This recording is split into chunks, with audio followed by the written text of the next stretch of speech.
Monsieur le Président du Faso, Monsieur le Président du Ghana, Monsieur le Premier ministre du Niger, Mesdames et Messieurs en vos qualités, rangs, titres et fonctions, chers amis. Qu'il me soit permis humblement et sans trop m'attarder, pour celles et ceux d'entre vous qui ne me connaîtraient pas ou celles et ceux qui me connaissaient mais ont gardé de moi le souvenir d'une personnalité des médias français, de vous préciser d'où je vous parle ce matin et à quel point je mesure l'honneur qui m'est fait d'ouvrir les débats de ce Rebranding Africa Forum, le premier, organisé sur le continent africain dans un pays qui a une place toute singulière dans mon cœur.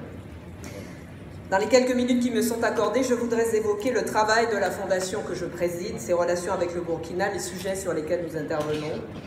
C'est la présidente d'une fondation créée il y a 28 ans, dédiée à l'environnement et aux mesures à mettre en œuvre à l'échelle européenne et au-delà, à l'échelle mondiale, pour lutter efficacement contre le réchauffement climatique qui vous parle. C'est la militante d'une transition écologique et solidaire, et le mot « solidaire » est sans doute le plus important de l'intitulé qui s'adresse à vous, instruite du fait que, chiffres et tendances à l'appui,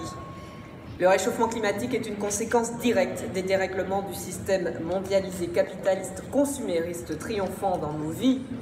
non seulement depuis, au XXe siècle, les années 80 de la dérégulation sauvage et de la finance débridée,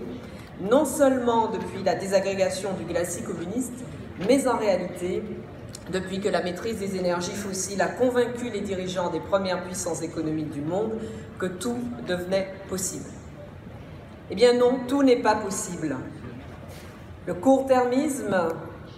pour boussole, la réduction de l'être à une unité de